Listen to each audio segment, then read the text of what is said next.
아이들 상담하다 보니 안타까운 그런 부분들, 미리 좀 저학년 때 좀 챙겼으면, 방향을 이렇게 잡았으면 어땠을까라는 그런 부분들이 되게 많거든요. 그래서 오늘 핵심적인 그 부분으로 좀 말씀을 드릴 거고, 내용적으로 이제 겹치는 그런 부분들도 있긴 있어요. 그렇다 하더라도 복습한다는 차원으로 접근을 해주시면 좋을 것 같습니다.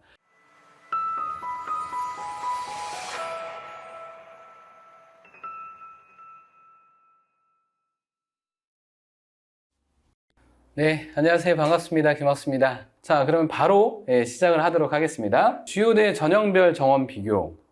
자, 문이과 따로따로 이제 나눠봤는데요. 이건 제가 여기서 말씀드리고자 하는 그런 부분은 일단 왼쪽에는 2025, 이게 2025면은 올해 고2입니다. 그죠? 2024면 올해 현재 수시를 치르고 있는, 입시를 치르고 있는 고3이 되는 거고요. 근데 먼저 문과부터 말씀드리는 건데, 전형이 이제 크게 수시가 있고, 여기 논술까지 다 수시인 거죠. 그리고 오른쪽에 정시, 수능으로 가는 거. 자, 문과 놓고 봤을 때, 올해랑 내년이랑 비교 한번 해볼게요. 고3 어머님들께서도 꽤도 도움이 되는 그런 부분들도 있을 것 같긴 합니다. 예, 제가 준비한 내용 중에. 특히 이제 고1, 2 어머님들이 좀 많이 들으셔야 되고, 오늘 보니까 또 이제 중학생, 초등학교 어머님들도 계시긴 하시더라고요. 그럼 길게 로드맵을 세울 때 좀 도움이 될 것 같으니까 끝까지 잘 들어주시면 좋을 것 같습니다. 자, 문과 올해 고3이랑 왼쪽이 2024가 올해 고3, 그 다음에 2025가 올해 고2라고 말씀드렸잖아요. 자, 교과 전형의 비율 보실게요. 제일 아래 비율. 자, 크게 변하지 않죠. 그죠? 그리고 학생부 종합전형 비율 보실까요? 올해 고3이랑 그 다음에 올해 고2 크게 변하지 않죠. 그죠? 그리고 특기자, 이거는 거의 인원을 많이 뽑지 않는 거니까 논술도 10.1%, 내년에 10.9%, 정시도 올해 42.2%, 내년에 41.6%. 자, 대동소이합니다. 그죠? 그러니까 대동소이하다 이 말씀 드리는 거는 올해랑 내년이랑 그리고 앞으로 고1, 그 다음에 중3, 아직 고1 거는 아직 정확한 인원이 안 나왔기 때문에 고1을 말씀드리기 어렵지만 이미 작년 고3서부터 이 비율은 거의 픽스가 됐어요. 근데 이제 한 가지 조금 달라질 수 있는 부분은 중2 고교 학점제가 되면은 학종이나 정시의 비중이 좀 달라질 수 있는데 그것까지는 아직 말씀드리긴 좀 그렇고 오늘은 대입적인 거니까 일단 대동소이하다. 일단 이 정도 말씀드리고 넘어갈게요. 그러면 이과는 어떠냐? 이과도 똑같습니다. 보시면 올해 고3, 그 다음에 올해 고2 교과전형 보시면 12.0%, 11.6%, 학종 37.8, 37.2, 논술 8.8, 9.6, 정시 41.4, 41.5 대동소이하죠. 그러니까 내년에도 내후년에도 이 비율이 거의 비슷하게 유지가 되겠구나. 크게는 전형별로 인원이 변화가 없구나. 일단 이 정도 말씀드리고 넘어가도록 하겠습니다. 자, 일단 제가 이 말씀 좀 드릴게요. 지난번에는 이제 중3 어머님들 대상으로 역시 똑같이 KNS에서 설명회를 진행하면 했었는데, 근데 제가 이 말씀 드렸거든요. 고교 선택 전략에서 내신 받기 쉬운 학교는 교과 전형이 우선이 돼야 된다. 학종보다, 학생부 종합 전형보다 교과 전형이 우선이 돼야 된다. 그랬더니 한 어머님이 되게 심각하게 선생님 대치동에서 내신 받기 쉬운 학교도 없고 내신 받기 조금 쉽다 하더라도 교과 전형으로 가는 게 맞나요? 그게 아니고요. 오늘 방송 들으시는 어머님들이 아시겠지만 대치동만 계시는 게 아니잖아요. 그러니까 내신 받기 쉬운 학교는 정말 내신 받기 쉬운 지역을 기준으로 드린 거기 때문에 그런 오해는 하지 않으셨으면 좋겠습니다. 자, 오늘도 마찬가지예요. 대치동 어머님들도 계시고 그 외의 지역도 온라인으로 진행하기 때문에 계시기 때문에 그거는 어머님들께서 우리 아이의 지역에 맞게 판단하시고 들으시면 돼요. 아시겠죠? 자, 그러면 바로 교과 전형 말씀드릴게요. 자, 교과 전형은 일반적으로 추천 전형이에요. 무슨 말씀이냐면 간단히 이건 짧게만 말씀드릴 겁니다. 추천 전형이라고 하면 내가 무조건 쓰고 싶다고 해서 쓸 수 있는 게 아니고 고등학교에서 추천을 받아야지만 쓸 수 있는 게 바로 추천 전형이에요. 근데 대부분 다 교과 전형이에요. 왜냐하면 전형 방식을 보시면 일단 주요 대학만 말씀드릴 겁니다. 서울대는 서류백, 서울대는 추천 전형이 학생부 종합 전형이에요. 여기서 얘기하는 서류는 학교생활 기록부를 의미하거든요. 왜냐하면 자기소개서는 올해 고3서부터 완전히 폐지가 되기 때문에 근데 특수대학은 아직까지 자기소개서 있는 대학들이 있어요. 이스트로 끝나는, 뭐, 카이스트나 이런 쪽은. 근데 그냥 교육과학기술부 국내 4년제 대학은 자소서가 전면 폐지가 됐습니다. 여기서 서류는 생활기록부라고 생각하시면 돼요. 그러니까 서울대는 생활기록부를 보고 1단계 이제 그 3배수 통과한 다음에 면접을 보는데 나머지 대학들을 보시면 교과 100, 연대 교과 100, 고대 교과에 서류 20, 생기부 20, 그 다음에 성균관대 교과 100, 교과 90에 출교 10, 교과 90에 교과 정성평가. 교과 정성평가는 뭐냐면 이런 겁니다. 자, 교과 90을 본다는 거는 전체 과목의 내신이 얼마인가. 근데 교과 정성평가는 뭐냐면 이 아이가 공대를 쓰는데 물리2를 했나 안 했나 이런 것들을 보면서 평가하겠다는 겁니다. 이해되시죠? 근데 그냥 예를 들면 그냥 교과 100은 공대를 쓴다 하더라도 물리2를 안 해도 되고, 그죠? 정성평가를 하지 않기 때문에 그렇게 구분하시면 돼요. 자, 일단 그렇게 이해하시고 이대 같은 경우도 1단계 교과 100. 그러니까 추천 전형이 대부분 교과 전형이에요. 근데 누구나 다 쓸 수 있는 게 아니죠. 왜냐하면 오른쪽에 잠깐 보실까요? 자, 다 대학별로 고등학교에 이렇게 니네 각 고등학교별로 이렇게 우리 학교에 지원할 수 있는 티오를 주겠다 해서 다 인원을 이렇게 만들어 놨습니다. 근데 제가 빨간색으로 해놓은 건 뭐냐면 지금 2023이 올해 고3이잖아요. 예를 들면 고대 고3 정원에 4%까지 추천기를 줬었거든요. 올해까지는 고3 정원에 4%까지 추천기를 주거든요. 각 고등학교에. 그러니까 쉽게 말씀드리면 고등학교 정원이 300명이다. 그러면 4%면은 12명까지 기회를 주는 거죠. 근데 내년서부터는 정원에 상관없이 모두 고등학교에 12명까지 지원을 할 수 있게 해주겠다. 그러면 이런 경우에는 정원이 적은 학교가 조금 더 득을 볼 수밖에 없겠죠. 왜냐하면 만약에 올해 200명이었다. 올해 고3이 200명이었다. 그러면 올해 기준을 적용하면 4%면 8명까지밖에 지원이 안 되는데 내년서부터는 그거 상관없이 12명 기회를 주겠다. 그러면 정원이 적은 고등학교에는 조금 더 유리해질 수밖에 없습니다. 이해되시죠? 빨간색으로 해놓은 거는 올해랑 내년이랑 이렇게 좀 달라지는 부분을 이렇게 말씀드린 겁니다. 이거는 뭐 지금 말씀드려도 다 기억 못 하세요. 달라지는 부분을 이렇게 간단하게 말씀드렸습니다. 그리고 또 하나, 여기 빨간색으로 칠해진 거, 연대가 올해까지는 1단계 내신으로 끊어서 1단계 통과되면 2단계에서 면접을 봤었습니다. 근데 그 면접이 수능 전이에요. 그러니까 아이들이 수능 전에 뭔가 있으면 되게 부담스러워 했었죠. 근데 내년서부터는 그냥 면접이 없어져요. 교과 100에 대신에 수능 최저학력 기준이 생깁니다. 올해까지는 수능 최저는 없거든요. 자, 이렇게 달라지는 그런 부분. 그리고 한양대가 수능 최저가 교과 전형에서 없었어요. 그러니까 연대 고대보다도 한양대가 교과 전형에서 입결이 연대 고대보다도 높았습니다. 왜? 수능 최저가 없이 그냥 내신만 반영했었기 때문에요. 근데 내년서부터는 수능 최저학력 기준을 신설을 해요. 그러면 연고대보다 이만큼 높아질 이유는 없습니다. 아무래도 내신만 좋은 아이들한테는 불리해 줄 수밖에 없는 거죠. 부담이 될 수밖에 없어요. 자, 그리고 이대가 원래 이 추천 전형이 교과 전형이 지원자 전원 면접을 봤었거든요. 올해까지 지원자 전원 면접을 보게 되는데 내년서부터는 1단계에서 5배수로 끊고 통과된 아이들에 한해서만 면접을 본다. 근데 이거 크게 개의치 않으셔도 돼요. 왜냐면 이대가 어차피 경쟁률이 5대1 안 되는 학과들이 되게 많아요.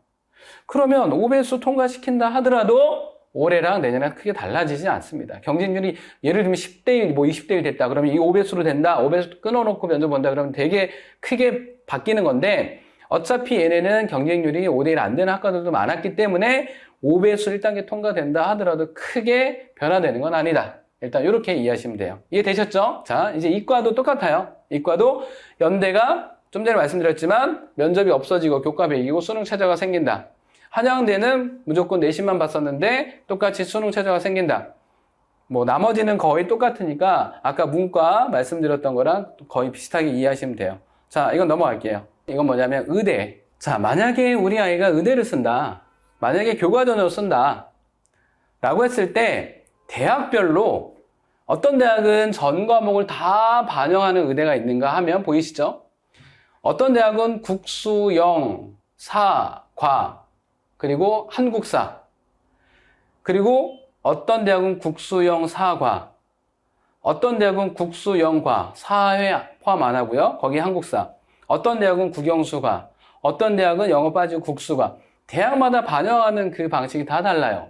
자, 이 말씀 왜 드리냐? 만약에 우리 아이가 의대를 생각한다. 그러면 최종 3학년 1학기까지 나온 내신을 보고 어떤 의대를 쓰는 게 우리 아이한테 더 유리할지. 그래서 그 내신을 어떤 과목을 반영하는지를 체크를 하시고 이제 의대 선택을 이제 하셔야 되는. 그리고 이제 오른쪽에 조금 더 세부적으로 말씀드리면 고려대학교가 자, 우리 학생들이 이제 진로 과목이 뭐 빠르면은 고등학교 2학년 때부터 진로 과목이 있는 학교들이 있고 그다음 늦으면은 고등학교 3학년 때 진로 과목이 있는 학교들이 있죠. 예를 들면 뭐 문과 같은 경우는 진로 과목이 뭐 여행지리라든지 아니면 경제, 수학 이런 과목들이 진로 과목. 근데 아시겠지만 진로 과목들은 성취도로 평가되잖아요. A, B, C로. 자, 그리고 이과 같은 경우는 진로 과목이 물화, 생지, 투 과목 대표적으로 이런 과목들이 다 진로 과목이잖아요. 근데 얘네들이 성취도로 평가가 돼요. A, B, C로. 그죠? 근데 고대 같은 경우는 의대가 이 진로 과목을 등급으로 변화를 시켜줍니다. 그러니까 A냐 B냐 C냐에 따라서 A를 받는 아이들한테는 어떤 등급, 똑같이 이제 9등급제로요. 그 다음 B를 받는 아이들한테는 어떤 등급, C를 받는 아이들한테 어떤 등급, 이렇게. 근데 이 진로 과목 반영 방법이 변경이 됐다라는 건 이건 뒤쪽에서 말씀드릴 거예요. 자, 일단 이거 기억하시고요. 근데 연대 같은 경우는 지점수를 되게 중요하게 봐요. 연대 서울캠, 석차 등급 50%, 지점수 50%. 그리고 연대 미래캠, 지점수로만 아이들 평가를 하고 지점수도 뒤쪽에서 말씀드릴 겁니다. 그리고 또 특이한 건 순천향대. 순천향대가 지방 3령이잖아요. 순천향대, 인제대, 한림대. 그죠? 되게 좋은 대학이잖아요. 의대. 근데 얘네는 국, 영, 수, 사과 5개 중에서 우수한 교과를 3개만 반영을 해요. 예를 들면 우리 아이가 뭐 국어를 못한다. 그럼 수, 영, 과 뭐 이런 식으로. 아, 우리 아이가 영어를 못한다. 그럼 국, 수, 과 이런 식으로. 그러니까 뺄 수가 있어요. 그러다 보니까 순천향대가 입결이 1.00이 나와야 돼요. 1.00. 왜냐하면 그렇게 뺄 수 있기 때문에 입결이 높아질 수밖에 없잖아요. 만약에 우리 아이가 어떤 특정 과목이 좀 약하다라고 한다면 순천향대 같은 상위 3 교과 반영.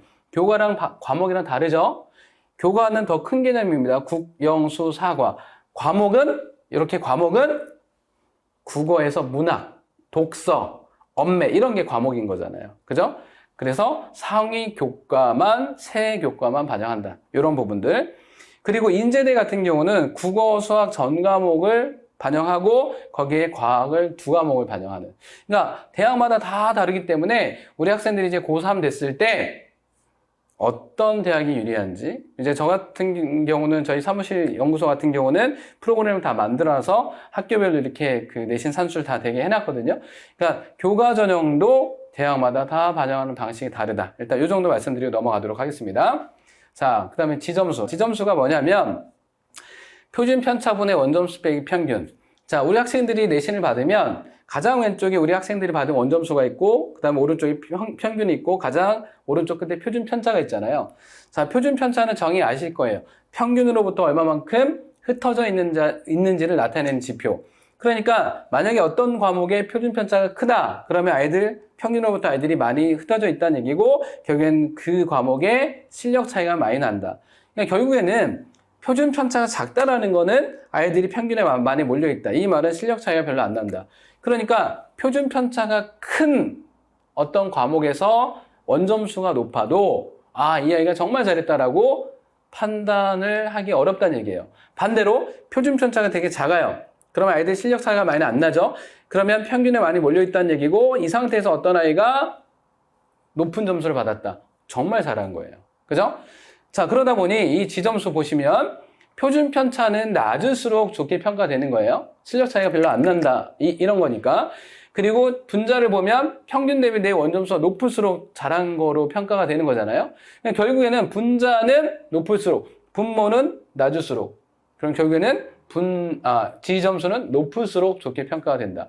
선생님, 근데 지점수가 어느 정도여야지 높은 건가요? 자, 여기 쭉 해놨죠? 3.0부터, 그죠? 밑에 보시면 마이너스 여기 3.0까지. 근데 3.0은 현실적으로 어려워요. 자, 얼마까지가 그럼 지점수가 좋게 평가되냐? 여기 제가 빨간색으로 해놨는데 1.8. 1.8이 석차 백분율 했을 때는 3.59%예요. 3.59%. 그러면은 4%까지 1등급인 거니까 1.8 정도가 1등급으로 평가를 해주는 겁니다. 근데 현실적으로 1.8 찾아보기 쉽지 않아요. 예를 들면 연대, 의대를 교과전형 쓴다. 그러면 1.8 넘으면 엄청 유리하거든요. 근데 1.8 넘는 아이들이 그렇게 많지는 않습니다. 현실적으로. 여튼 간에 1.8 정도 나오면 우리 그 등급을 했을 때 1등급 정도로 인정을 해주는 그런 점수다. 보통 이제 지점수가 어느 때에서 좀 많냐면 1.4 전후에서 1.4면은 8.08%거든요. 한 2등급. 이 정도가 조금 일반적으로 더 많아요.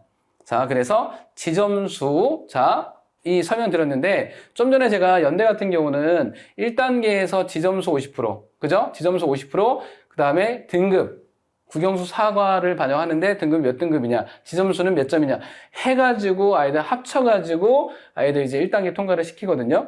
그리고 지점수에 대해서 이해를 이 정도 하시면 될 것 같고요. 그 다음에 고대 같은 경우는 아까 제가 진로 과목 변경했다, 올해. 그죠? 무슨 말씀이냐면, 자, 이거 간단하게 말씀드릴게요. 자, A, B, C 진로 과목, 이게 성취도로 이렇게 A, B, C로 평가가 되는 거잖아요. 자, 근데 만약에 우리 아이가 A를 받았어요. A, B, C 중에 A를 받았어요. 그러면 A를 받았을 경우에 진로 과목을 고대는 등급으로 이제 변화시켜준다고 말씀드렸는데, 아까 교과 전형에서. 자, 그럼 A를 받았을 때 과연 이 아이는 몇 등급이냐? 1 플러스 100분의 성취도 A의 학생 비율을 봐요. 무슨 말씀이냐? 여기 잠깐 보실까요? 만약에 어떤 진로 과목이 A의 비율이 10%고 B의 비율이 20%다. 그러면 만약에 우리 아이가 이 상태에서 A를 받았다. 그러면 A를 받았다. 그럼 1 플러스 10%인 상태에서 A를 받은 거니까 1 플러스 100분의 10. 그러면 1 플러스 0.1. 다시 말씀드리면 1.1등급이 내 등급이 되는 거예요. 근데 반대로 예를 들면 A의 비율이 50%인 상태에서 A를 받았다. 라고 한다면 1 플러스 100분의 50이에요. 그럼 1 플러스 100분의 50인 거니까 1.5 이렇게 되는 거예요. 그죠? 그러니까 A의 비율이 높을수록 고대는 등급으로 변화할 때 상당히 불리했습니다. 심지어 어떤 학교는 A의 비율이 100%예요. A의 비율이 100%면 1 플러스 100분의 100, 2등급이 되는 거죠. 그죠? 자, 근데 이걸 어떻게 바꿨다고요? 자, 변경. 이건 작년까지예요. 작년까지. 자, 올해는 A를 받게 되면 1등급으로 된다. 1등급. 그러니까 A의 비율이 100%라 할지라도 그냥 1등급이 돼요. 그러니까 이 말은 뭐냐면 작년보다 그래서 올해 고대 그 교과 전형의 입결이 올라갈 수밖에 없죠. 왜냐하면 작년에는 A의 비율에 따라서 등급 변환이 달랐는데 올해부터는 A를 받게 되면 무조건 1등급인 거니까 A의 비율이 100%라 할지라도 작년엔 되게 불리했지만 올해는 그냥 1등급으로 돼요. 그러면 이거는 전체적으로 애들이 다 내신이 좋아지는 거예요. 나만 좋아지는 게 아니고.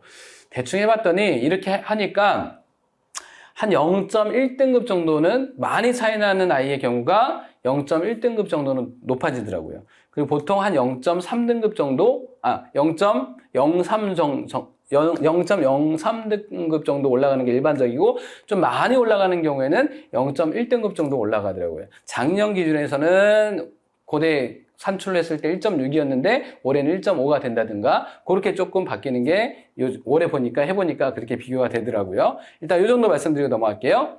자, 이제 요거는 우리 학생들 지금 상담한 그 파일이거든요. 상담한 프로그램에 다 내신 다 집어넣고 이렇게 해놓은 건데, 자, 이 끝에 보시면 과목별로 3학년 이 아이는 이제 재수생이라 3학년 2학기까지 합산한 내신이에요. 과목별로. 이 가장 왼쪽이. 그리고 오른쪽에 1학년, 2학년, 3학년 돼 있죠? 여기가 1학년 종합, 괄호 안에 있는 게 1학기, 2학기. 자, 2학년 종합, 괄호 안에 있는 게 2학년 1학기, 2학기. 3학년 종합, 괄호 안에 있는 게 3학년 종합, 괄호 안에 있는 게 3학년 1학기, 3학년 2학기. 근데 보통 교과 전형이나 학생부 종합 전형에서 재수했다 하더라도 3학년 1학기까지 반영하는 그런 대학들이 많기 때문에 그건 그냥 참고하시면 될 것 같고요. 만약에 이 아이가 교과 전형을 쓴다. 그러면 아까 제가 잠깐 말씀드리긴 했지만 교과 전형에서 전교과를 반영하는 대학이 있는가 하면 자, 한번 볼까요? 자, 전교과 1.44등급이에요. 아니면은 이과인 경우에 국영수과, 문과인 경우에 근데 이 아이는 지금 보면 이과거든요. 화투생투를 했으니까. 그러니까 이과니까 국영수과 기준으로 이제 평가를 하면 1.28. 자, 그리고 국영수 사과를 반영하는 대학도 있거든요. 국영수 1.38. 그러면 이 아이는 전교과보다는 국영수 사과가 좋으니까 국영수 사과를 반영하는 대학. 근데 이거보다는 이과니까 국영수과를 반영하는 요 대학을 쓰는 게 맞다라는 거죠.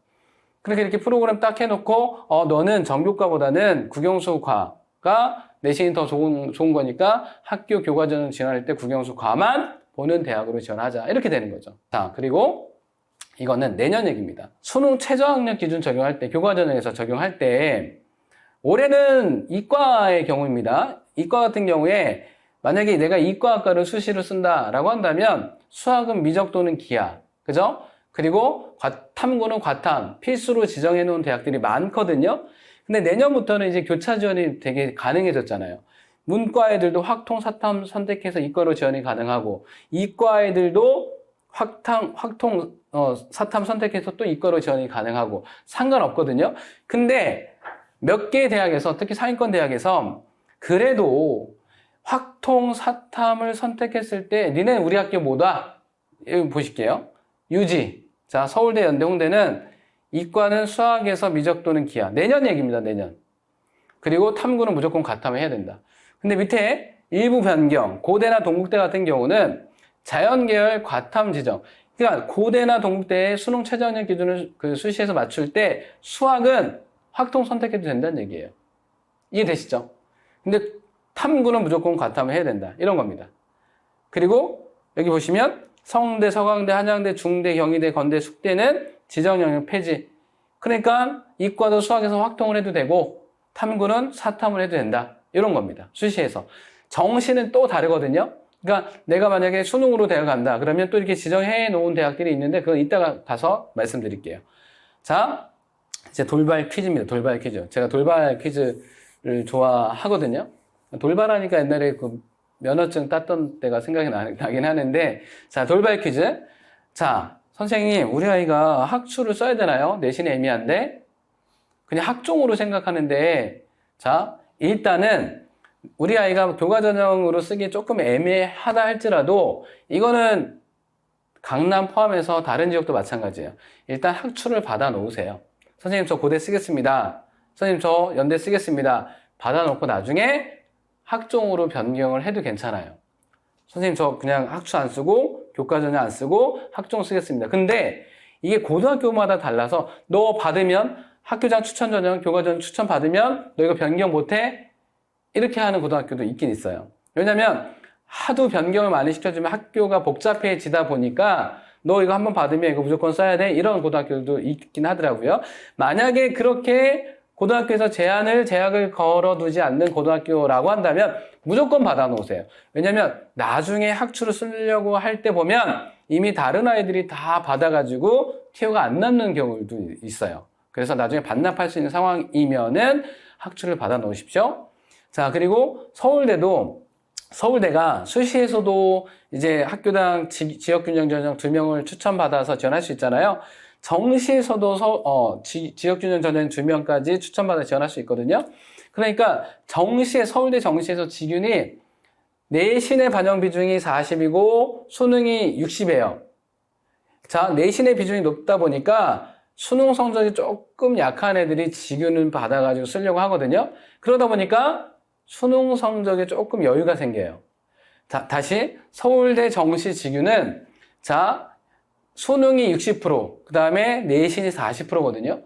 일반은 수능이 80%, 그 다음에 내신이 20%. 자, 다시 비교해 드릴게요. 지균은 수능이 60, 내신이 40. 일반은 수능이 80, 내신이 20. 일반의 내신의 비중이 더 적거든요. 지균이 내신의 비중이 더 커요. 그러다 보니까 지균으로 쓰려고 하는 아이들은 내신은 좋은데 수능이 안 나와 있어요. 조금. 서울대 쓰기에는 조금 애매해요. 그런 아이들이 엄청 지균을 쓰려고 하거든요. 그러다 보니까 수능 성적이 조금 여유가 있어요. 제가 이 말씀 드리는 이유는 우리 학생들이 나중에 정시로 대학을 간다라고 했을 때 지균이 수능 성적이 조금 여유가 있기 때문에 일단은 받아놓고 나중에 뭐 상황 보고 다시 일반으로 돌려도 되고 일단 이거는 서울대 정시 지균에서도 똑같이 적용된 얘기입니다. 미리 받아놓자. 나중에 반납할 수 있는 상황의 학교라고 하면. 자, 두 번째 우선순위 골라야 돼요. 무슨 말씀이냐? 자, 학교장 추천 전형이 아까 교과전형 말씀드렸고 되게 많잖아요.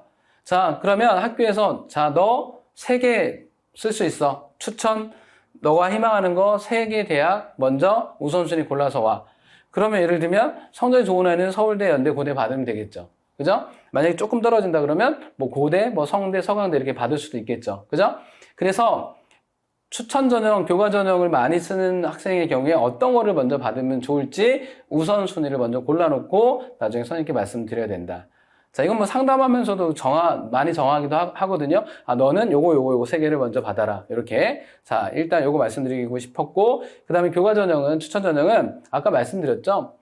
서류가 들어가는 대학도 있어요. 상위권 대학에서 뭐 서울대도 있고, 뭐 고대도 있고. 그렇지만 교과 전형의 비중이 절대적이잖아요. 그런 다음에 수능 최저를 두는 대학들이 대부분인 거고. 그죠? 그러니까 비교과보다 교과 전형, 추천 전형 우선하는 경우에 있어서는 비교과보다는 수능 최저에 먼저 올인을 해야 된다. 그 다음에 나중에 비교과는 나중이다. 요거. 자, 그 다음에 수능 최저 변화에 따른 입결 예상. 무슨 말씀이냐면 서강대가 올해 수능 최저학력 기준이 작년에 3합6인가 그랬었고 올해는 세계 등급합 333으로 낮춰져요. 그러면 세계 등급합 6등급에서 세계 333만 나오면 되거든요. 엄청 쉬워지는 거잖아요. 그럼 입결이 이만큼 올라가요. 그러니까 상담하다 보면 선생님 제가 서강대식으로 해보니까 작년 입결 한 뭐 커트라인 정도 나오는데 올해 여기 써도 될까요? 안 돼. 올해 수능 최저가 엄청 완화가 되기 때문에 입결이 올라갈 거야. 그러니까 작년 입결을 보면서 판단하면 안 됩니다. 그래서 수능 최저 변화에 따라서 입결이 올라갈지 내려갈지 이 부분이 되게 중요해지는 거죠. 자, 일단 이 정도 말씀드리고 넘어가도록 하겠습니다.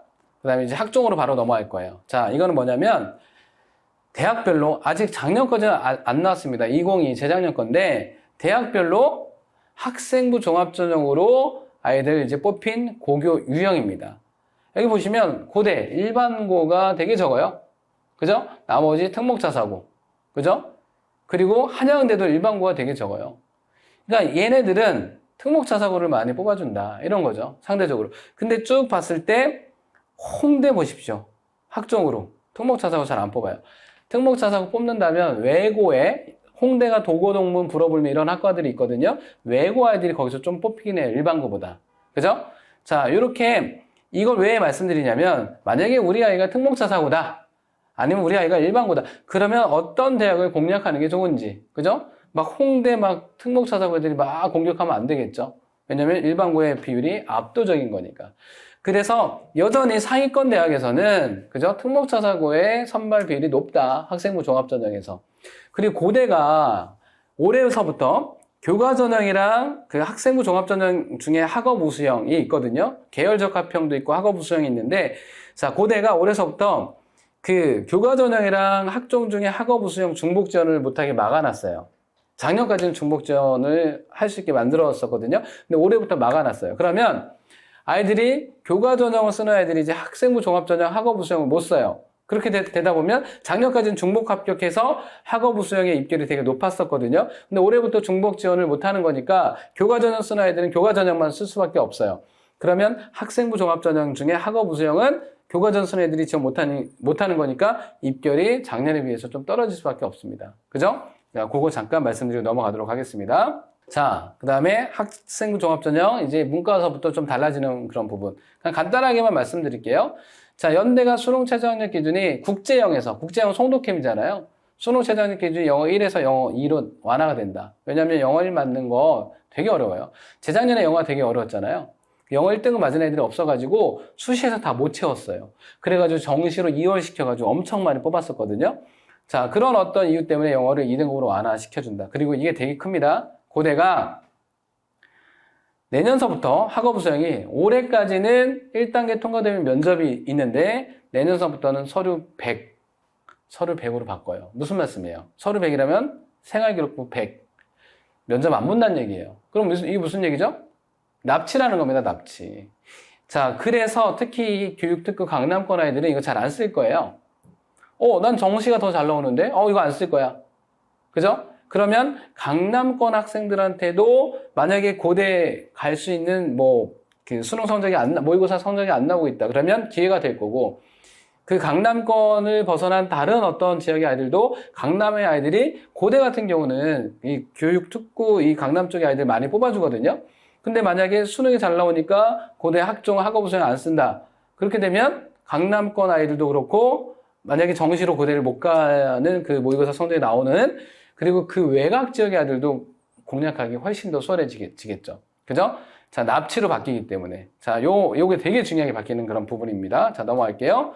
자, 그 다음에 한양대가 학종이 3개가 생겨요. 원래 그 서류형 하나밖에 없었거든요. 근데 추천을 받아야지 지원할 수 있는 학종 추천 전형, 그리고 면접이 있는 학종 면접 전형 2개가 신설이 됩니다. 원래 서류 전형 아무런 그 면접도 없고 수능 최저도 없는 서류 전형 하나밖에 없었는데, 근데 3개를 다 지원할 수 있는 건 아니고 3개 중 1개만 지원이 가능하다. 자, 일단 요거 말씀드리고 넘어갈게요. 자, 중대는 이건 별로 중요하지 않아요. 자, 융합형이랑 탐구형 학종이 2개가 있는데 올해는 이게 2개가 달라요. 2개가 달라요. 근데 내년서부터는 또 2개를 바꿔놔요. 그러니까 올해 기준으로 이 2개가 다 반대였던 게 내년에는 이렇게 된다. 이런 겁니다. 그죠? 뭐 아주 중요한 건 아니에요. 그리고 이대가 미래산업약학과가 문과, 그러니까 이과는 그냥 약학과고 문과는 미래산업약학과인데 수능 최저가 4개 합 5에서 4개 합 6. 문과 애들한테 4개 합 5는 되게 높아요. 근데 내년서부터는 4개 합 6으로 한 등급 낮춰준다. 자, 이렇게 말씀드리고 넘어갈게요. 자, 이과 잠깐 말씀드리면, 자, 연대 국제는 똑같아요. 영어 1등급에서 2등급으로 바꿔준다. 그죠? 영어 1등급인데 2등급으로 완화시켜준다. 고대 똑같죠? 서류 100. 그죠? 납치다. 그러니까, 내년에는 엄청 기회가 될 거다. 고대에 갈 수 없는 상황의 모의고사가 나오는 아이들의 경우에. 자, 한양대 똑같죠? 서류형밖에 없었는데 신설이 됐다. 3개 중에 하나만 선택이 가능하다. 자, 어머님들 중에 이제 고3 어머님들 계시면 잘 들으셔야 됩니다. 성균관대가, 이건 고2, 고1 어머님들 마찬가지예요. 성균관대가 올해 과학인재 전형을 신설을 해요. 신설. 올해. 자, 1단계 정원의 7배속. 뭐 인원이 뭐 그렇게 올해 2024 110명, 내년에 조금 더 늘려요. 125명으로. 자, 인원이 아주 그렇게 많은 건 아니지만 그래도 눈여겨보셔야 되는 게 1단계가 7배수거든요. 다른 데는 뭐 5배수, 막 4배수, 3배수 그런데 7배수면 되게 많이 1단계 통과시키는 거잖아요. 그죠? 근데 이 과학인재 전형은 어떤 아이들이 쓰려고 할까요? 영과고 애들이 써요. 수능 준비 안 하는. 그러니까 서울대 쓰고 연대 쓰고 고대 쓰고 카드가 남으니까 일로 들어올 거거든요. 근데 영과고 아이들이 성균관대 만약에 합격한다 하더라도 스카이로 빠져나간 애들이 많아요. 추가 합격이 엄청 많이 돌 겁니다. 올해. 그래서 올해 어머님들, 고3 어머님들 중에 이과, 만약에 주변에 지인 어머님이 이과인데 뭐 성균관대를 갈 수 없는 성적이 나온다 그러면 주변 어머님들께도 이렇게 안내를 해주셔도 괜찮아요. 자, 일단 추가 합격이 많이 도는 학과가 인기학과일까요? 비인기학과일까요? 물론 인기학과죠. 비인기학과는 어떻게든 성대 합격하고 싶어하는 애들이 막 써요. 그냥 성대만 합격을 하기 때문에 뭐 다른 학교로 못 빠져나가요. 근데 인기학과는, 예를 들면 성균관대에서 인기학과는 어디 있어요? 뭐 소프트웨어, 반도체, 글로벌 바이오, 메디컬, 공학부 많잖아요. 올해는 또 에너지학도 생기긴 하는데 에너지학은 뭐 엄청 인기학과는 아니고. 자, 여튼간에 인기학과를 공략을 해야 돼요. 비인기학과는 그러니까 일반고 아이들 지금 기준으로 말씀드리는 거예요. 선생님 과학인재 전형 영과고 애들이 많이 들어온다면서요. 우리 애가 써도 1단계 통과 안 되는 거 아닌가요? 자, 7배수인데 경쟁률이 7대1이 안 되는 학과들을 끝까지 경쟁률을 보셔야 돼요. 근데 경쟁률 7대1이 안 되는 학과들 중에 비인기학과 말고 인기학과. 인기학과인데 경쟁률 7대1이 안 돼요. 여기 써가지고 1단계 통과됐어요. 경쟁률 7대1이 안 됐기 때문에. 자, 그리고 영과고 애들이 합격해놓고 빠져나가요. 스카이로. 그러면 계속 추함이 돌게 되면서 결국엔 나까지 추합 기회가 올 수 있다는 거예요. 이해되시죠? 또 면접이 수능 전이에요. 이 면접이. 그러니까 아이들한테, 수능을 준비하는 아이들한테 되게 부담이 될 수밖에 없거든요. 근데 영과고 아이들은 수능 준비 이제 안 하는 애들이 많으니까, 그죠? 부담이 좀 덜 하겠죠. 수능 전에 면접이 있어도 그냥 수능 준비를 이제 안 하는 애들의 한해서의 경우에는요. 자, 그래서 이거는 올해 기회가 될 수 있습니다. 올해 첫 신설, 변수가 많이 작용할 수 있거든요. 그럼 고등학교 2학년, 1학년 어머님들은 올해 결과를 보십시오.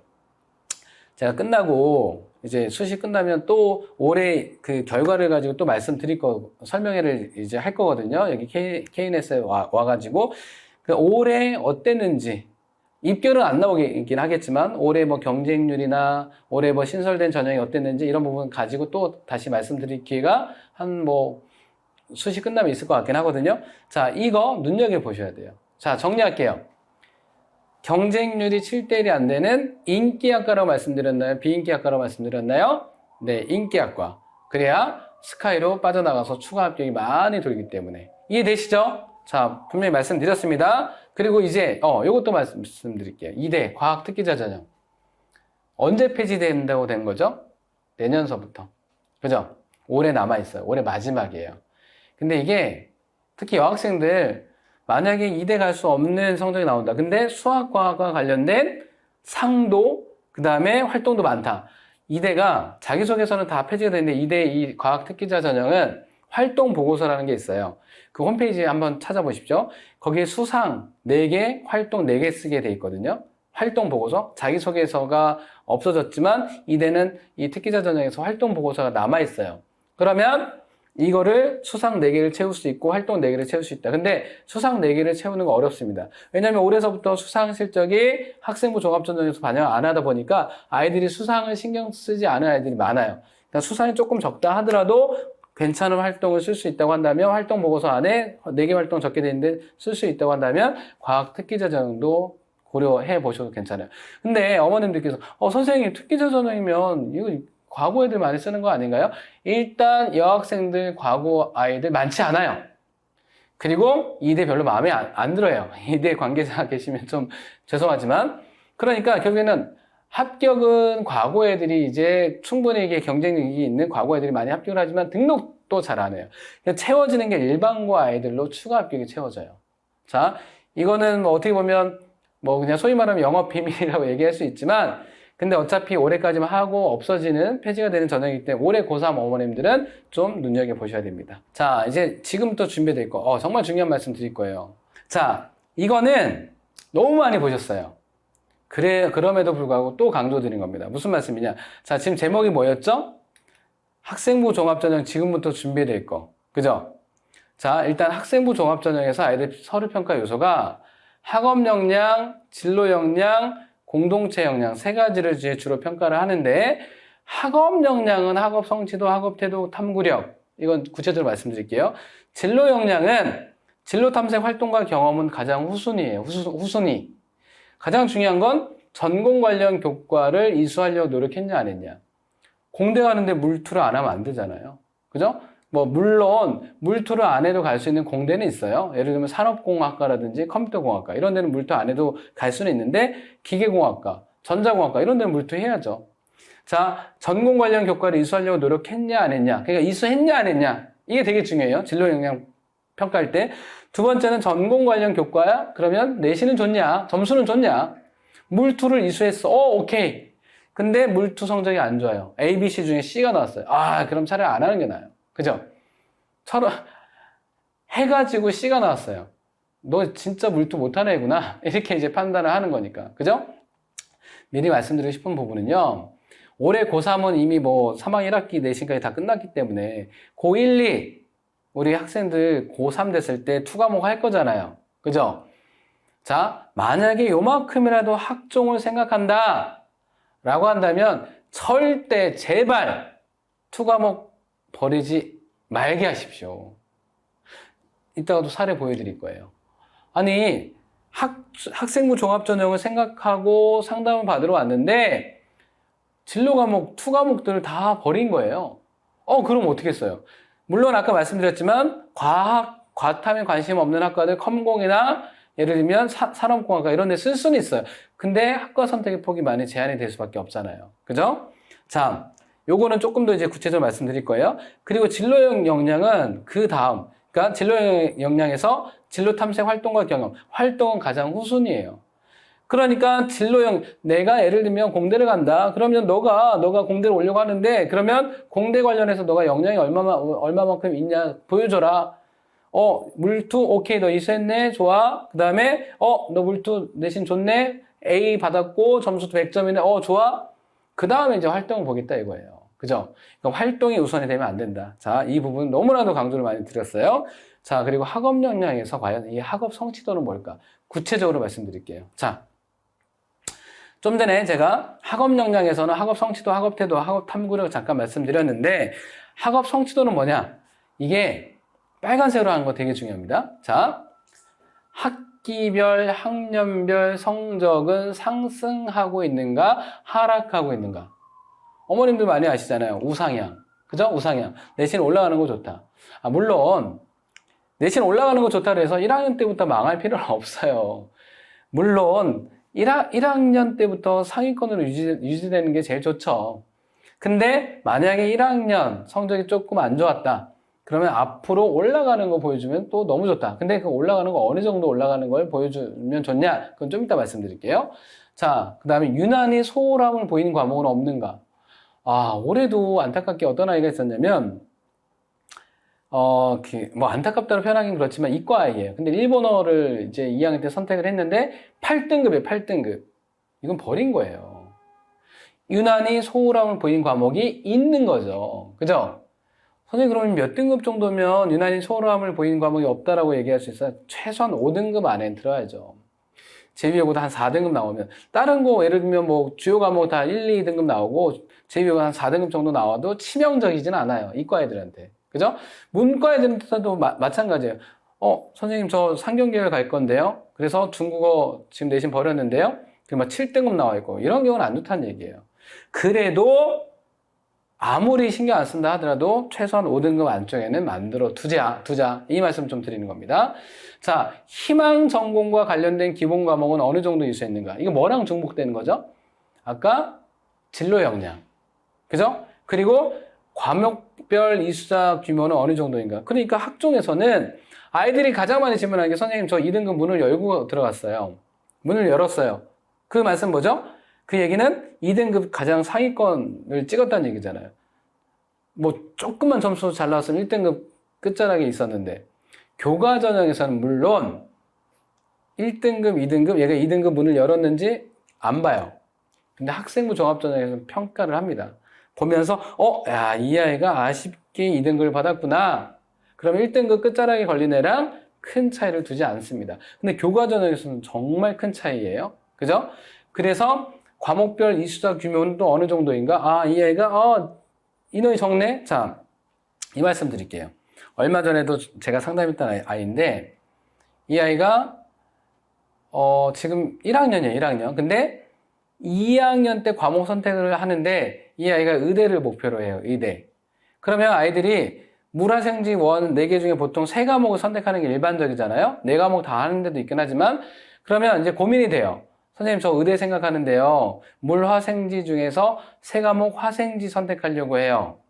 저는 뭐라고 말씀드렸을까요? 가급적이면 물화생 해라.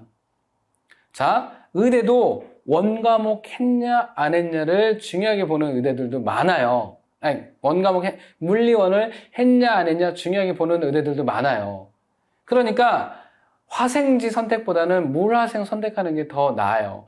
예를 들면 서울대도 화생지보다는 물화생이 더 좋고요. 특히 경희대도 마찬가지예요. 물원 안 했으면 감점 요소가 되게 커요. 그러니까 여기 과목별 이수자 규모는 어느 정도인가? 왜 제가 이 말씀 드리다 그렇게 했냐? 보통 물원 선택자가 되게 적잖아요. 특히 여고라고 한다면 물리 다 기피하잖아요. 그러니까 여고라고 한다면 물원 선택해서 내신 받기 그렇게 또 어렵진 않거든요. 자, 물원이 이수자 수가 적을 수밖에 없어요. 그래도 그 안에서 내가 지원을 해서 1등급 받는 것보다 물원을 해서 최소한 3등급 정도 받는다고 한다면 물원을 하는 게 더 나아요. 물론 교과 전형으로 나는 우선한다라고 한다면 당연히 쉬운 과목 선택하게 하십시오. 화생지. 근데 내가 학종을 생각한다, 학종으로 의대를 생각한다 그러면 화생지보다는 물화생, 물리를 한 3등급 이내에 받을 수 있다고 한다면 물화생을 선택하는 게 더 좋습니다. 그러니까 제가 오늘 주제가 뭐예요? 수시 상담을 하면서 되게 안타까운 거 현실적으로 말씀드려야겠다. 그래야 고1, 2 아이들이 이미 2학년은 뭐 지금 물화생지를 하고 있는 아이들이긴 하지만 3학년 때 그러면 2과목 선택도 좀 이따 말씀드리긴 할 텐데 이거 버리지 말고 이런 부분들도 2학년 아이들한테 도움이 될 수밖에 없거든요. 자, 일단 이수자 규모 파악해요. 물리원이 적네? 인원이 적구나. 근데 이 중에 3등급, 나쁘지 않았네. 1등급 2명밖에 없었고, 2등급 3명밖에 없었는데, 3등급 받은 거는, 되게 잘한 거네? 이렇게 평가하는 거죠. 그러니까 이수자 규모도 파악을 한다. 자, 이 부분도 중요하게 말씀드리고 넘어가도록 하겠습니다. 자, 여기 보십시오. 자, 매번 서울대만 가지고 말씀드렸는데 연대, 고대, 성균관대, 중대, 경희대 학과별로 문과는 이 과목이 없어요. 그러니까 학과별로 문과는 핵심 과목, 그 다음에 권장 과목 이거를 이제 많은 대학들이 별로 공개를 안 해놨는데 이과는요. 자, 공개를 많이 해놨죠. 얘네들이 공동 연구를 한 거예요. 그죠? 자, 컴퓨터 공학과를 가겠다. 수학, 수원, 수투, 미적, 기하까지 보겠다. 여기에 권장 과목으로 확통까지 해놓으면 참 좋겠다. 그렇지만 확통을 안 했어도 이거는 무조건 해야 된다. 이런 거예요. 그러니까 컴공을 가려고 하는데 수학적인 역량이 되게 중요한데 기하 안 할래. 안 된다는 얘기예요. 그죠? 심지어는 어떤 아이가 엊그저께 선생님 저 미적보다 확통으로 선택하면 내신 받기 더 수월할 것 같은데 이과예요. 미적보다 확통을 선택하면 내신 받기 더 수월할 것 같은데 저 확통 선택해도 되나요? 이렇게 질문하는 애들이 있더라고요. 안 돼. 자, 무조건 미적해야 됩니다. 다 미적이에요. 그리고 또 하나는 의대 보십시오. 의대가 권장 과목에 또 확통이 있어요. 그죠? 그러니까 확통이 권장 과목에 있는 대학들이 많아요. 그죠? 그러니까 일단은 의대도 확통. 그 다음에 여기 보십시오. 물리원. 아까 제가 물화생지 중에서 3개 할 거면 화생지보다는 물화생이 더 좋다라고 말씀드렸잖아요. 물리원. 이게 지금 공동연구예요. 연대, 고대, 성균관대, 중앙대, 경희 다 의대에 있는 대학들이잖아요. 물리원이 권장 과목에 들어가 있어요. 그죠? 그러니까 웬만하면 물화생이 더 좋다. 화생지보다. 그 말씀 드리는 겁니다. 자, 넘어갈게요. 자, 이제 향상도 말씀드릴게요. 사례로 보는 향상도의 영향력. 자, 제가 상담했던 아이 중에 전 과목 1등급. 이게 1명, 2명, 3명이거든요. 각기 다른 건데, 자, 전 과목 1등급. 여기 보면 전체 교과 1.00, 1.00. 그리고 학년별로 이렇게.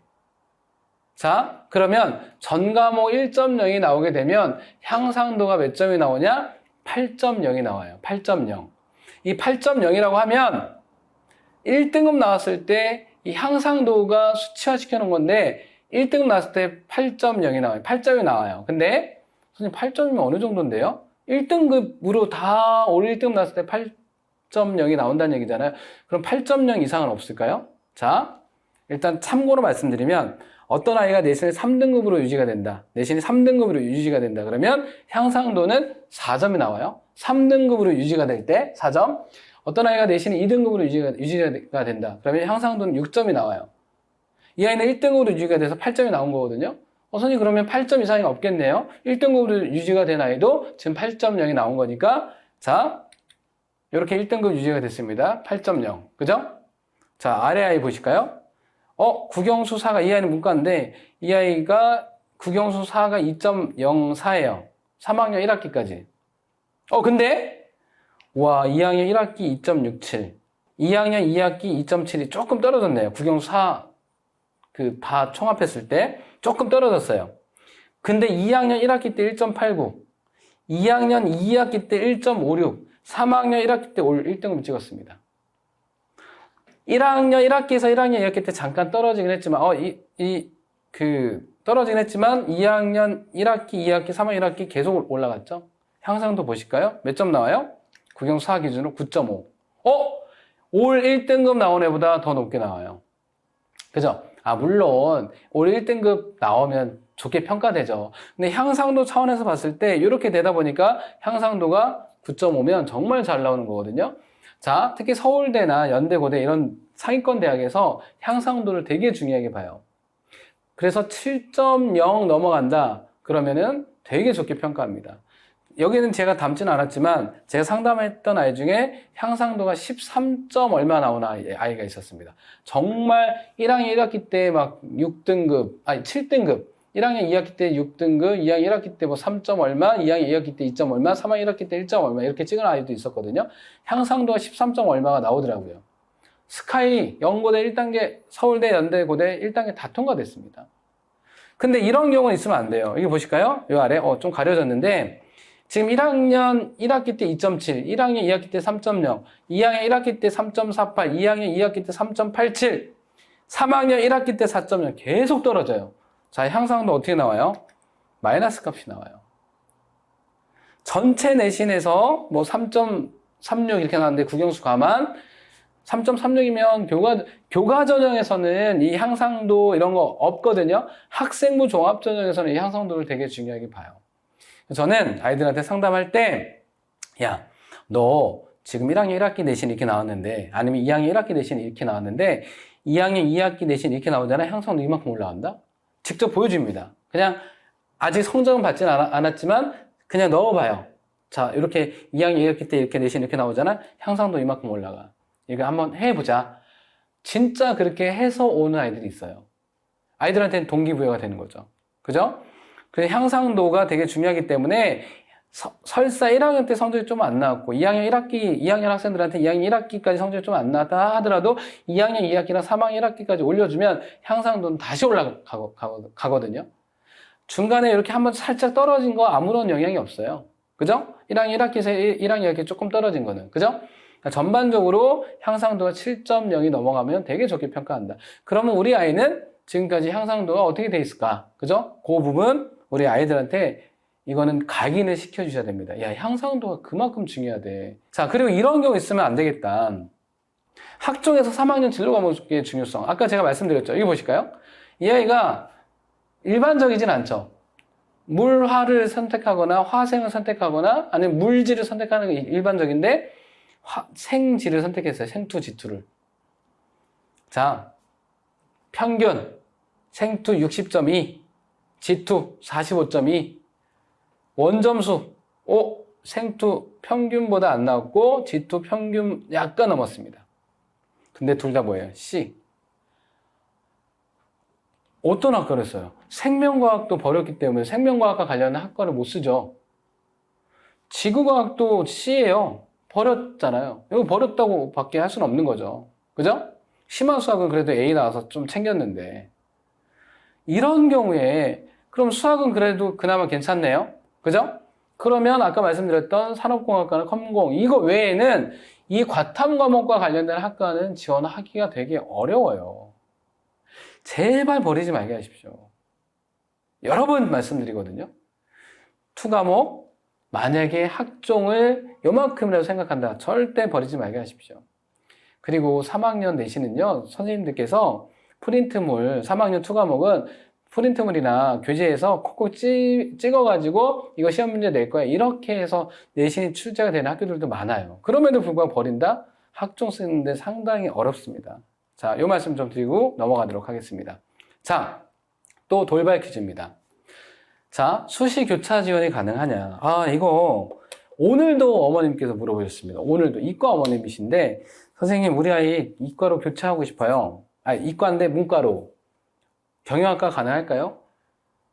자, 경영학과 상경계열 수학이랑 영어 중요하지만 그래도 사탐 중요하죠. 경제 과목도 있고 사회문제 탐구라는 과목도 있고 그 다음에 뭐 생활과 윤리라든지 뭐 여러 가지 뭐 사회문화에서도 이제 뭐 도표 나오고 뭐 이런 거 있잖아요. 이과들은 다 수학도 그렇고 과탐만 했어요. 탐구 뭐 사탐 하나 정도 하는 애들이 있긴 하지만 그러면 이과 애들이 교차로 상경계열 쓴다? 안 뽑아줍니다. 정시에서는 교차 얼마든지 가능해요.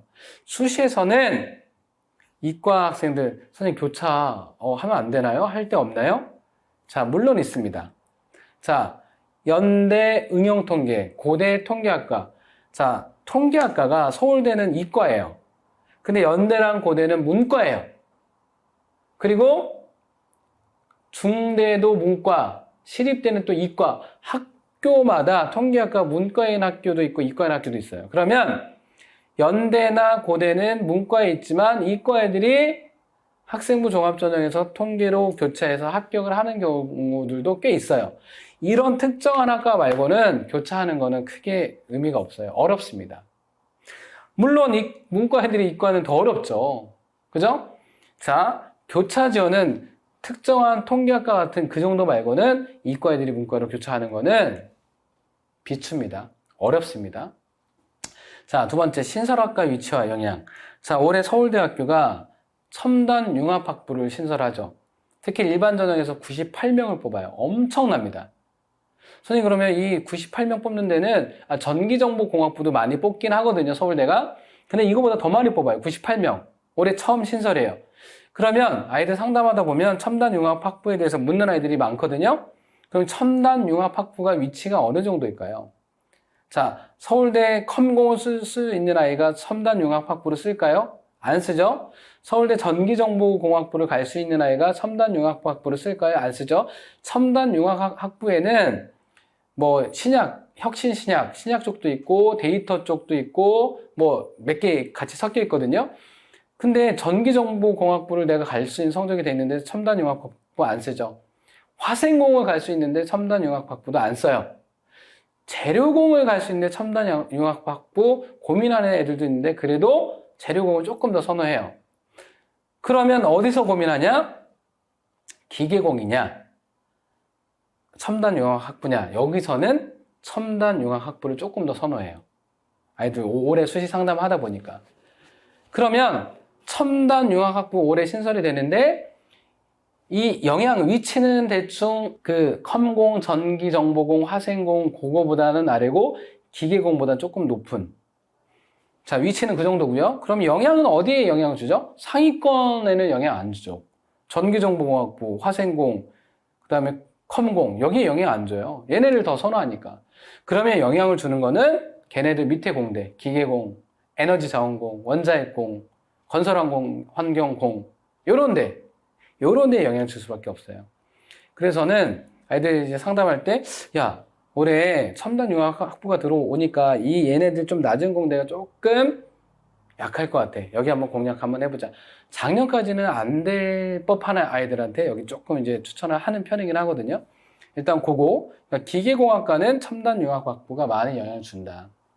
이쪽이 조금 입결이 내려갈 가능성이 있다. 일단 요 정도. 그죠? 자, 만약에 한 학교에서 여러 명이 동일한 학교, 동일한 학과를 전한다. 그럼 피해야 될까요? 물론 피하는 게 더 나아요. 예를 들면 뭐 서울대 전기정보공학부를 5명이 쓴다. 다 1단계 안 통과시켜주지 않거든요. 근데 무조건 내가 5등이다. 내가 그러면 4등을 무조건 피해야 되냐?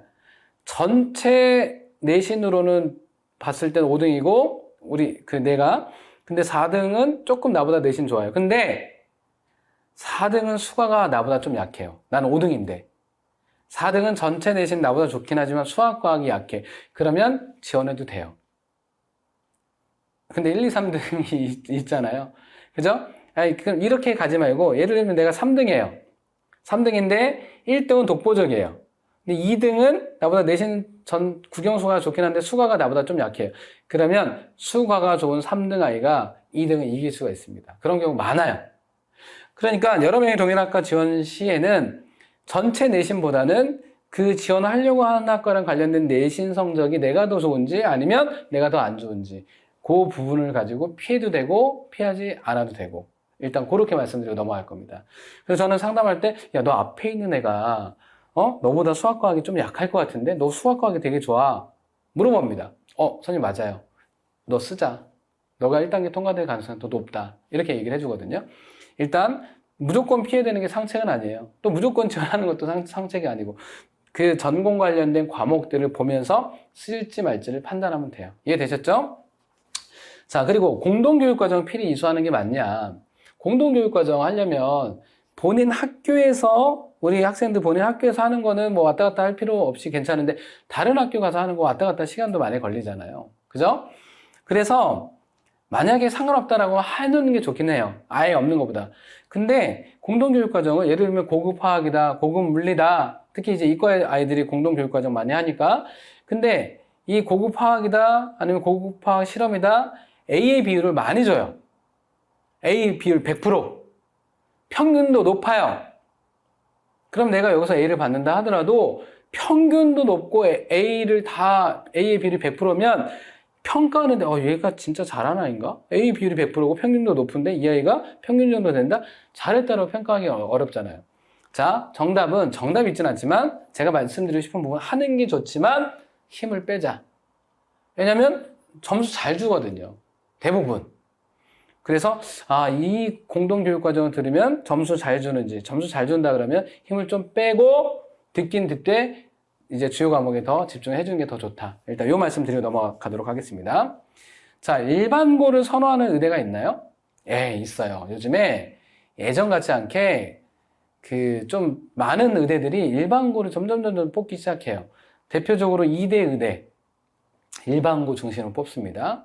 경희대 의대 일반고 중심으로 뽑아요. 이제 전사고 잘 안 뽑습니다. 그리고 한림대 의대 일반고 중심으로 뽑아요. 이런 대학들. 그래서 일반고 선호 의대가 따로 있긴 있어요.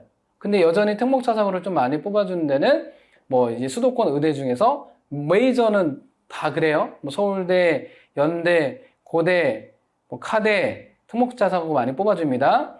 그리고 아까 경희대는 안 되고 중대도 특목자사고도 많이 뽑아주는 편이긴 해요. 아주대, 가천대 이런 데 특목자사고 많이 뽑아줍니다. 그러니까 만약에 우리 아이가 일반고다 그러면 특목자사고의 합격 비율이 절대적으로 높은 데는 피하고 일반고 위주로 뽑아주는 그런 의대를 공략하는 게 훨씬 더 좋긴 하겠죠. 그죠? 자, 학종에서 고교 블라인드 평가할까요? 쉽게 말씀드리면 학종에서 진짜 고등학교 이름 가리고 평가할까요? 아니에요. 가리고 평가 안 합니다. 학교 다 보면서 평가해요.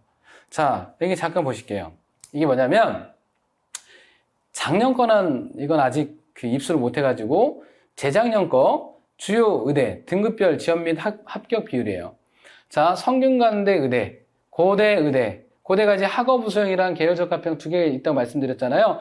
자, 성균관대 의대, 자, 최종 합격 비율 1.0에서 1.2까지 29.4%, 1.1에서 1.4까지 18.2%, 그 뒤엔 없어요.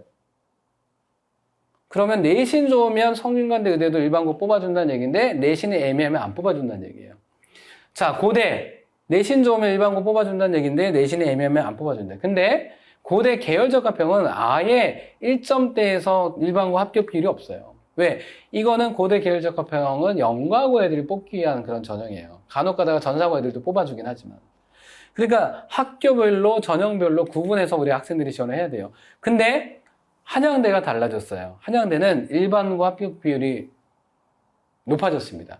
예전에 한양대도 예전에 특목자사고 비율이 높았는데 이제 일반고 합격 비율이 이렇게 생기잖아요. 그러니까 강남권 아이들도 한양대를 좀 뽑아주는 편이죠.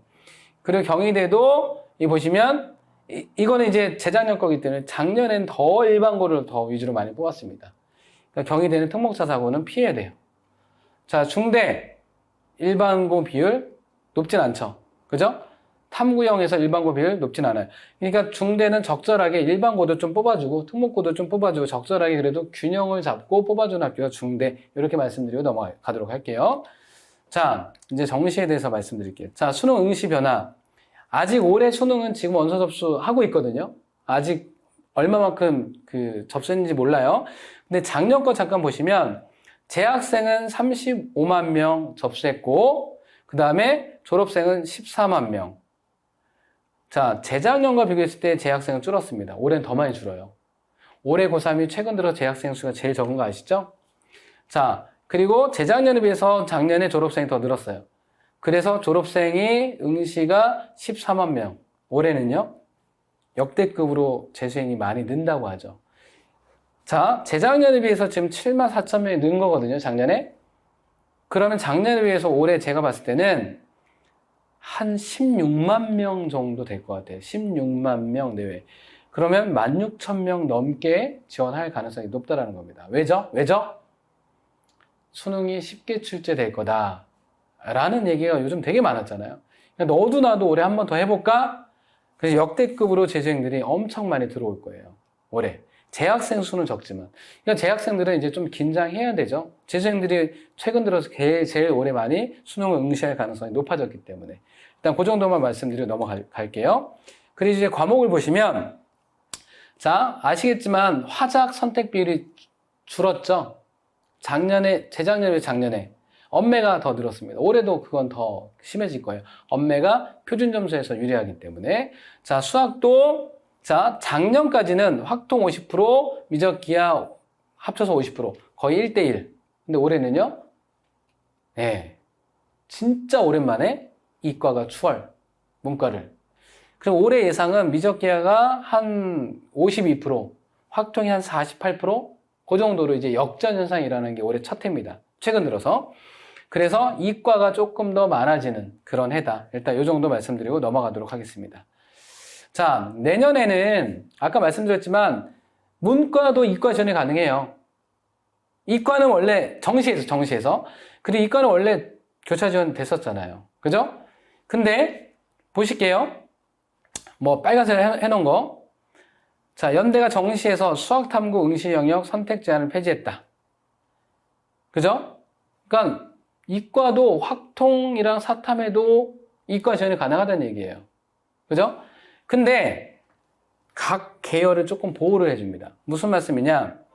인문계를 지원 시, 정시에서 수능으로 지원 시 사탐을 응시한 학생들한테 3% 가산점 주겠다.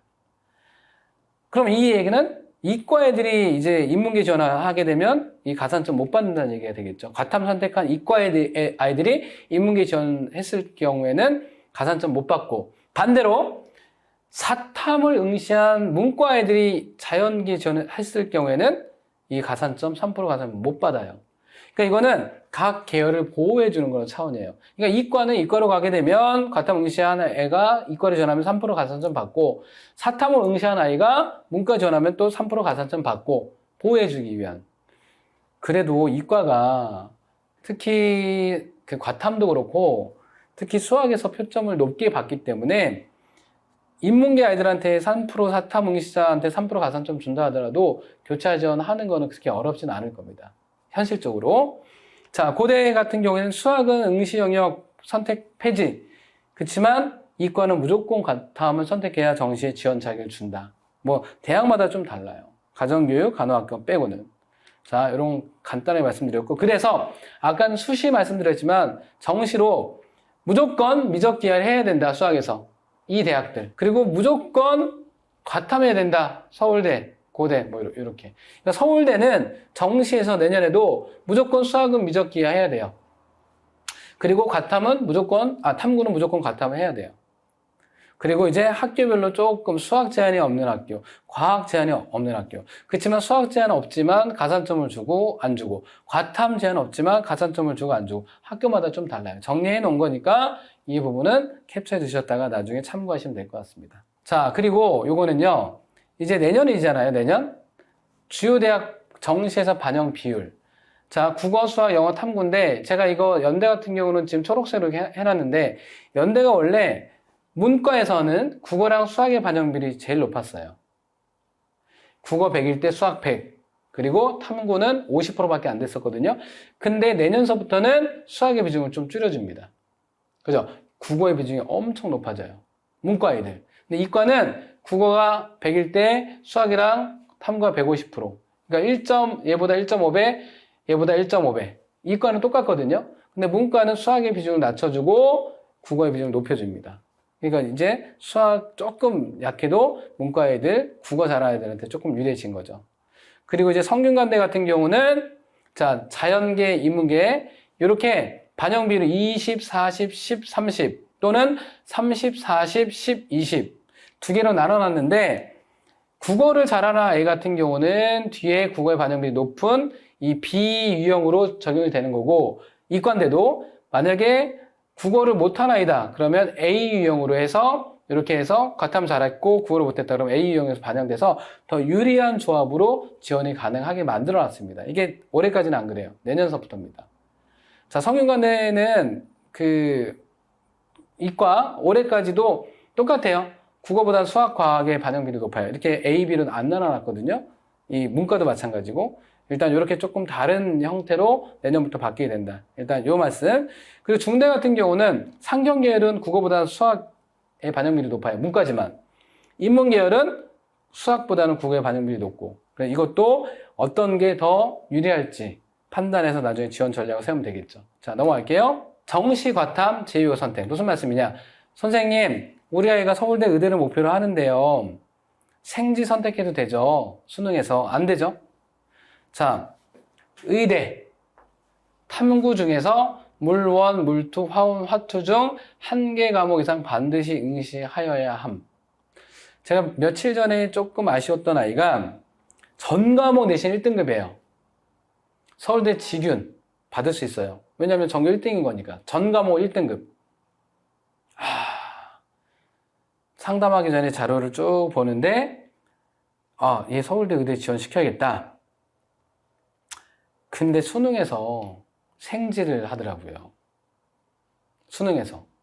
정시에, 수시에서도 직윤에서는 의대 쓰려면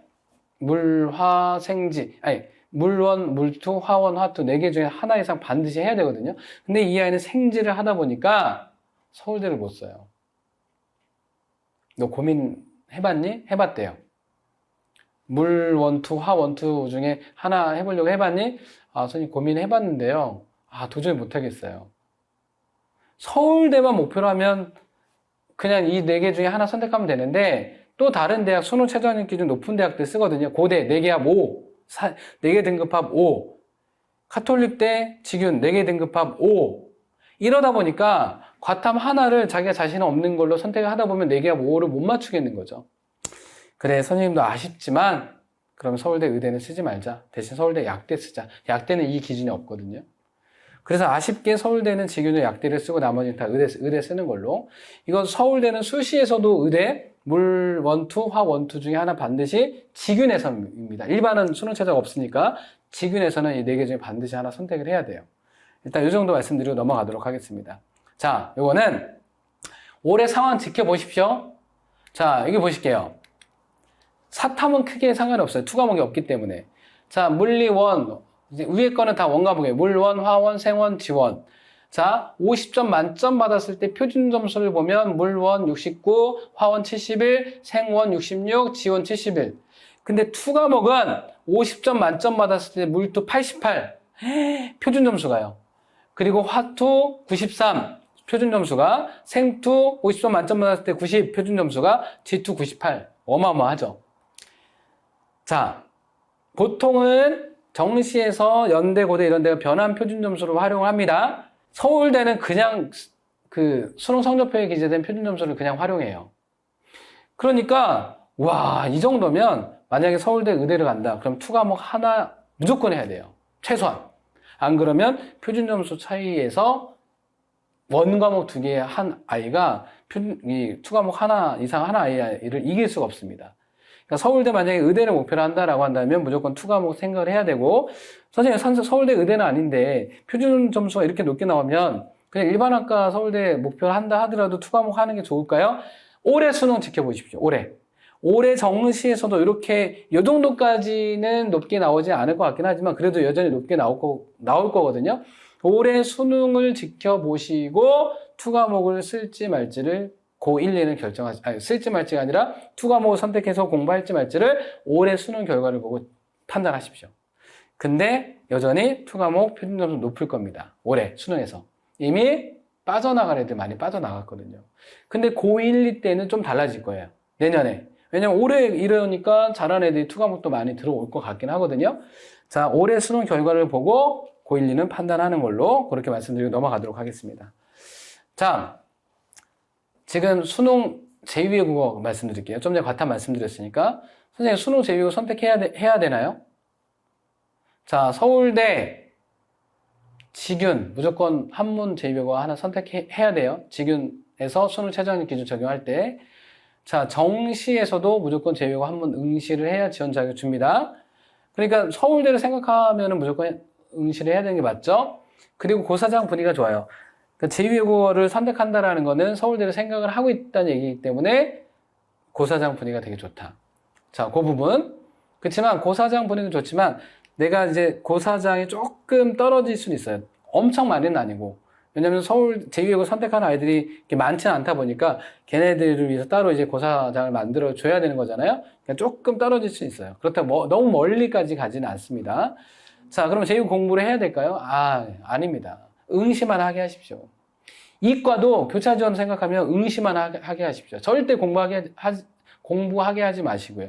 서울대 경영학과 합격하는 아이들 중에 작년에도 제2외국어 7등급, 8등급 많아요. 요만큼 감점은 돼요. 감점은 되지만 주요 과목 챙기는 게 훨씬 더 중요해요.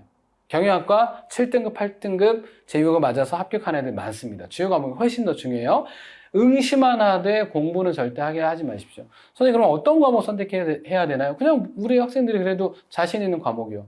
아, 선생님, 아랍어 선택해도 되나요? 그건 옛날 얘기예요. 그러니까 제2외국어가 그 상대평가에서 절대평가로 바뀌었잖아요. 상대평가였을 때는 50점 만점 중에 그 아랍어가 반타작만 해도 2등급 나왔어요. 근데 지금은 45점부터 1등급이고 40점부터 2등급이기 때문에 절대평가로 바뀌었기 때문에 아랍어 선택하면 될까요? 안 돼요. 그나마 본인이 조금 읽을 수 있을 정도, 아니면 그냥 찍게 하셔도 되고요. 이게 중요한 게 아니에요. 응시를 해야 서울대 직윤이든 정시든 문과로 지원이 가능하기 때문에요. 자, 그래서 말씀드린 겁니다. 이과는 아니에요. 만약에 이과 애들이 교차를 생각한다라고 한다면 무조건 해야 되는 거, 응시해야 되는 거고요. 일단 이 정도 말씀드리고 넘어가도록 하겠습니다. 자, 수능 준비. 일단 요거는 뭐냐면 배치표인데요. 이 노란색으로 칠해진 게 대학별로 약대, 서울대, 연대, 고대, 한양대, 성균관, 서강대, 중앙대, 이대인데 노란색으로 칠해진 부분이 문과, 그리고 칠해지지 않은 부분이 이과. 다 이과 밑에 문과가 있죠. 선생님, 근데 문이과 따로 배치표가 만들어져야 되는데 왜 같이 놨나요? 이과 애들도 문과로 교차 가능하니까요. 그죠? 근데 되게 재밌는 거 하나 말씀드릴게요. 자, 여기 연대를 보시면 문과 중에 제일 높은 데가 어디예요? 응용통계. 자, 고대에서는 문과 중에 제일 높은 데가 어디예요? 통계. 그 밑에 경영경제가 있어요. 연대도 응용통계 밑에 경영경제가 있어요. 자, 그럼 갑자기 통계학과가 인기가 높아졌냐? 그게 아니고 이과의 아이들이 문과로 교차를 하려고 하다 보니까 경영경제보다는 통계를 더 선호하거든요. 그러니까 이과 아이들이 문과로 교차할 때 통계를 많이 선호하기 때문에 통계학과가 이만큼 입결이 높아진 거지, 통계학과가 엄청 인기도가 올라가서 그런 건 아니에요. 그죠? 아, 이과 애들이 교차할 때 경영경제보다는 통계를 더 선호하니까 입결이 더 올라간 거구나. 이렇게 생각하시면 돼요. 아시겠죠? 경영경제가 인기도가 시들해져서가 아니에요. 문과 애들은 여전히 경영경제 많이 생각하거든요. 그죠? 자, 그런 이유 때문에 그렇다. 자, 이제 정리할게요. 만약에 우리 아이가 평소 모의고사가 지금 서울대, 연대 쭉 해가지고 그 국어, 수학, 탐구는 두 과목 평균 낸 겁니다. 탐구 두 과목 평균 내고, 그러니까 탐구 두 과목 평균 내면 100분이 평균 100이 되겠죠?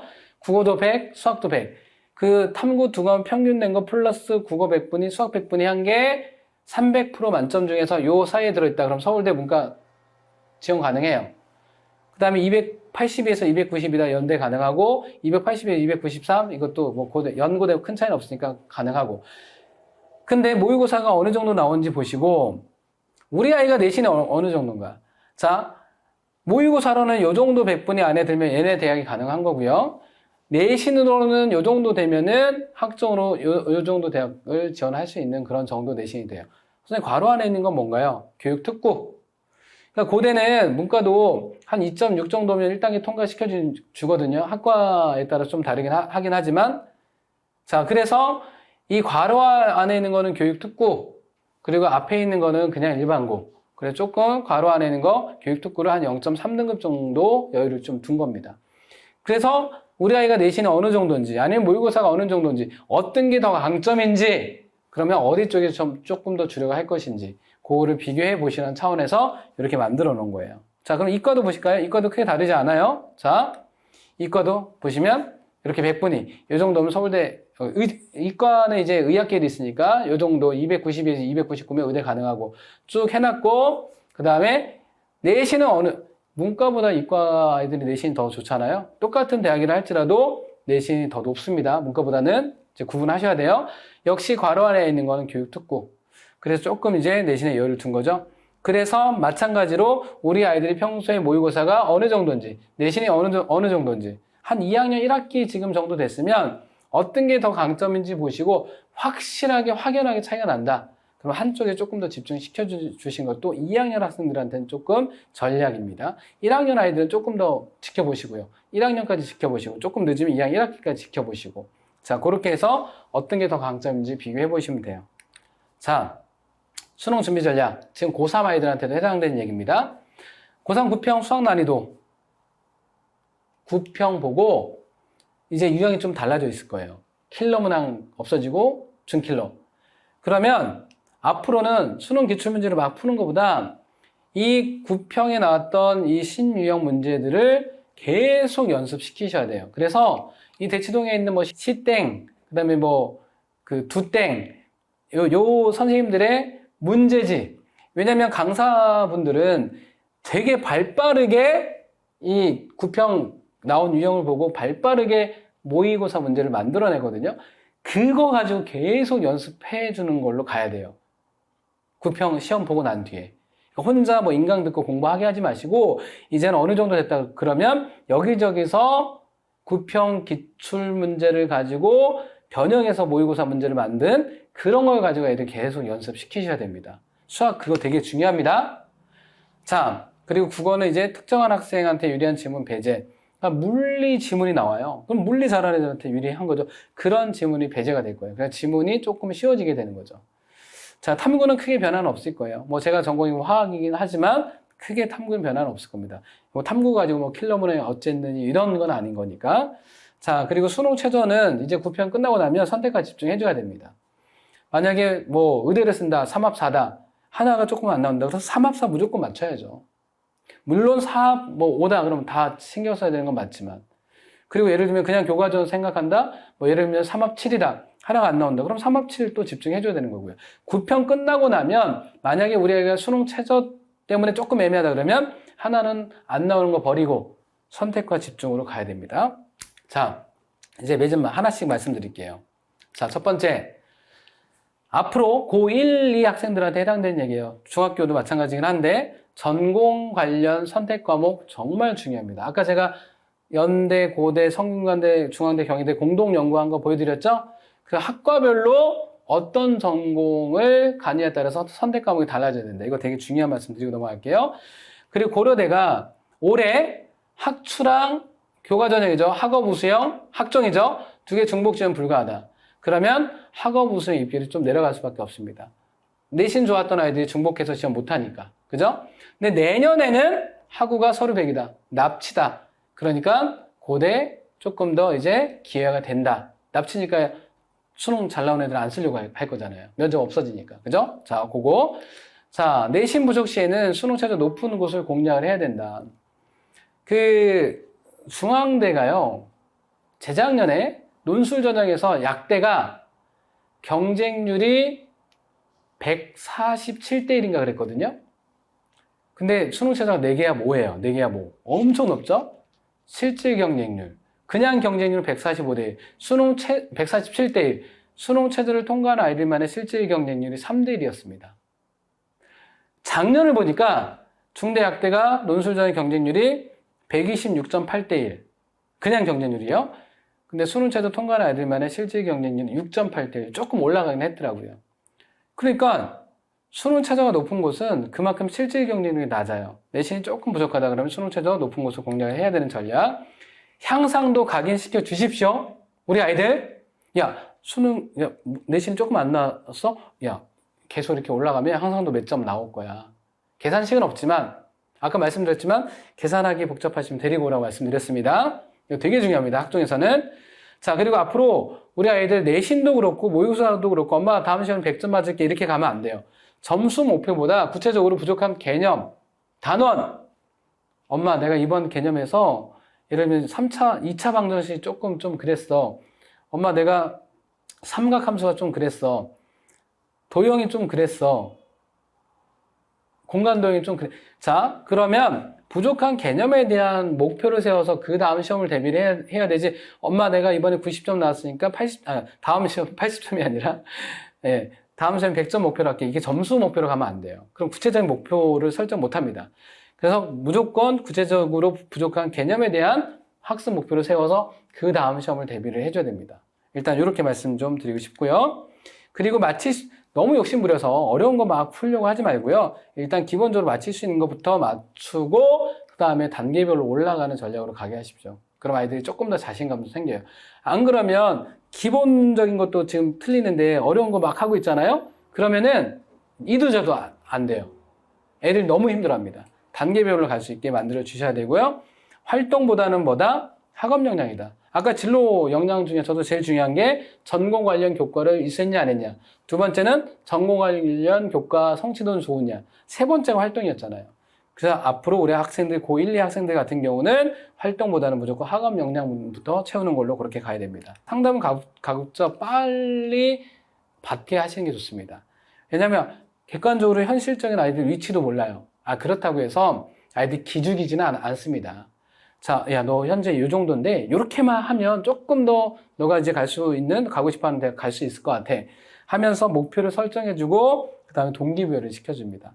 그래서 웬만하면 저는 이제 아이들 만날 때 고등학교 1학년 1학기 끝나고 또 2학기 끝나고 2학년 1학기 매 학기마다 어머님들이 데리고 오시는 아이들도 있긴 하거든요. 뭐 그렇게까지 안 한다 하더라도 현재 시점에서 아이들의 객관적인 위치랑 그 다음에 동기부여, 이게 고1, 2는 되게 중요해서 가급적 상담 빠른 시기에 받게 해주시는 게 더 좋습니다.